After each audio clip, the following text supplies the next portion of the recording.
Let's look at the difference between on time and in time. They often mean the same, but sometimes they're different. On time means according to a schedule or a deadline. If I don't finish my work on time, my boss will be angry.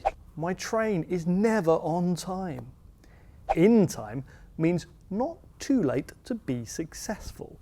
So I missed my deadline, but I still got the presentation finished in time for the meeting. My train was late, but it still arrived in time for me to get to work early.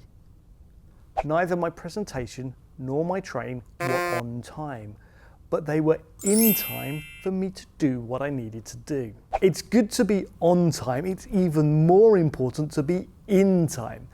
The difference is down to how flexible your schedule is. But be careful.